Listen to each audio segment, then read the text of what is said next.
Bismillahirrahmanirrahim. Assalamualaikum warahmatullahi wabarakatuh. Alhamdulillahirrahmanirrahim. Puji syukur marilah kita panjatkan kepada Tuhan Yang Maha Kuasa yang telah memberikan kita kesehatan dan kesempatan sehingga akan mempresentasikan makalah yang berjudul nilai-nilai karakter dalam kegiatan simulasi kreatif bagi siswa sekolah dasar. Nah, perkenalkan, saya Nurin Dasari, mahasiswa semester 6 Prodi PJSJ Universitas Madakota Betawi. Oke, baik, langsung saja. Nilai-nilai karakter dalam kegiatan simulasi kreatif bagi siswa sekolah dasar.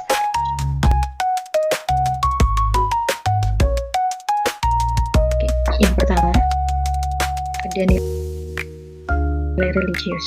Nah, teman-teman, seperti yang kita ketahui bersama, bahwa nilai religius dapat dibangun dari praktek keagamaan. Dalam kegiatan simulasi kreatif, kita dapat membuat kegiatan seperti contoh praktik sholat. Nah, ketika kita membuat kegiatan praktik sholat, itu akan membangun jiwa religius peserta didik.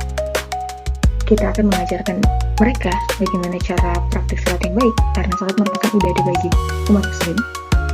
Cara praktik salat yang baik sehingga dia dapat mempraktikkannya di rumah masing-masing, di masjid maupun di musola. Selanjutnya ada tanggung jawab. Nah, pada saat melakukan kegiatan simulasi kreatif, peserta didik akan diasah rasa tanggung jawabnya, yang dimana guru memberikan suatu tugas atau project dan hasilnya akan dipertanggungjawabkan. Jadi ini akan mengasah rasa tanggung jawab peserta didik. Selanjutnya, kejujuran. Pada kegiatan simulasi kreatif, anak-anak akan diasah kejujurannya karena seperti yang saya jelaskan tadi, mereka akan mencari sendiri, mempertanggungjawabkan sendiri hasilnya. Maka apabila ia menyontek atau temannya mengerjakan tugasnya, pastinya ia akan kesulitan dalam mempresentasikan hasil dari tugas yang diberikan. Selanjutnya, kerjasama. Pada kegiatan simulasi kreatif, anak akan dibangun karakter kerjasamanya. Karena kebanyakan pada kegiatan simulasi itu, guru membagi anak menjadi beberapa kelompok kecil. Nah, pada kelompok itulah anak-anak dilatih kerjasama timnya. Bagaimana cara mereka menyelesaikan masalah mereka bersama, mencari solusi bersama, sehingga mereka dapat menyelesaikan tugas yang diberikan. Kreativitas. Kegiatan simulasi kreatif memang didesain untuk meningkatkan karakter kreatif peserta didik. Mengapa demikian? Karena mereka dilatih untuk berpikir, mereka dilatih bukan cuma mendengarkan, tapi juga berperan aktif dalam proses pembelajaran berlangsung. Selanjutnya, kepedulian sosial.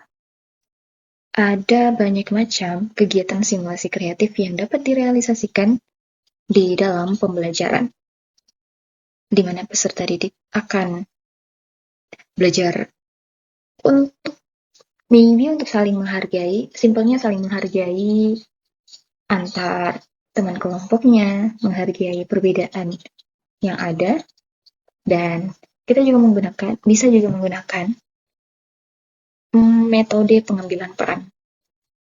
Contoh, jika kita meminta peserta didik untuk melakukan kegiatan simulasi naik angkutan umum, yang dimana ada peserta didik yang berperan sebagai supir, ada peserta didik berperan sebagai penumpang biasa, dan penumpang yang sakit. Nah, penumpang biasa akan akan membantu penumpang yang sakit ini. Dan di situ mereka dilatih untuk memprioritaskan penumpang yang sakit dan mendahulukannya. Itulah yang akan meningkatkan kepedulian sosial antar sesama kepada peserta didik.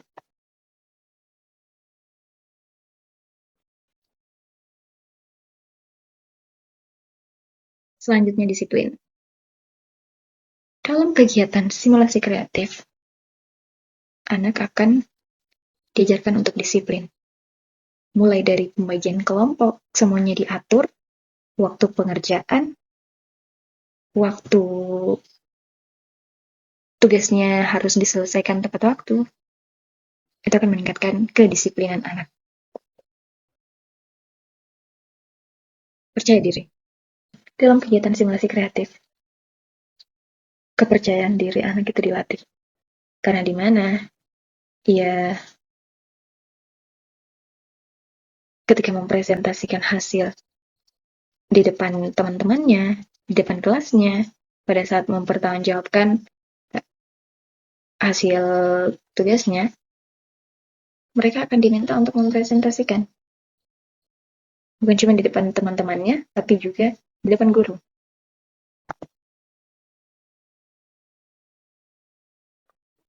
Selanjutnya komunikatif. Pada kegiatan simulasi kreatif, akan meningkatkan kemampuan komunikasi peserta didik. Mengapa demikian? Karena pada kegiatan berlangsung, anak-anak menggunakan kemampuan komunikasinya masing-masing. Entah itu berbicara dengan teman kelompok, entah itu kegiatan simulasi wawancara misal, dia diminta untuk wawancara guru, wawancara teman sejawat, yang akan meningkatkan kemampuan komunikasi. So guys, perlu digarisbawahi di sini bahwa kegiatan simulasi kreatif bukan hanya kegiatan yang menyenangkan saja, tetapi mempunyai peran yang sangat penting untuk membentuk karakter anak sejak dini. Seperti contoh dalam pengambilan peran sebagai petugas kebersihan, mereka bukan hanya diajarkan untuk membersihkan, tapi juga diajarkan untuk kerjasama, empati, toleransi, dan mereka juga memahami pentingnya tanggung jawab. Dari situ juga mereka belajar bahwa kebersihan bukan cuman tanggung jawab satu orang saja, tetapi tanggung jawab semua orang dalam lingkup sekolah maupun di luar sekolah. Dan mereka mulai menyadari bahwa semua peran sekecil apapun itu semuanya penting. Dalam diskusi kecil, anak-anak diajarkan untuk belajar saling mendengarkan dan saling menghargai pendapat temannya. Mereka belajar menunggu giliran, mereka belajar untuk berbicara dengan sopan, menyampaikan ide yang ada di pikiran mereka dengan rasa percaya diri. Nah, semua nilai itu toleransi kah, komunikasi, kerjasama terjadi begitu saja di dalam satu kegiatan. Bukan karena disuruh atau diceramai, tapi karena mereka mengalami langsung, melakukan langsung kegiatan itu. Dan disitulah letak kekuatan dari simulasi kreatif yang membentuk karakter anak lewat pengalaman langsung. Menurut saya ini merupakan pendekatan yang sangat penting karena anak-anak bukan hanya dituntun untuk pintar secara akademik, tapi juga membantu mereka untuk membentuk pribadi yang berkarakter, tangguh, gigih, jujur, dan mempunyai empati.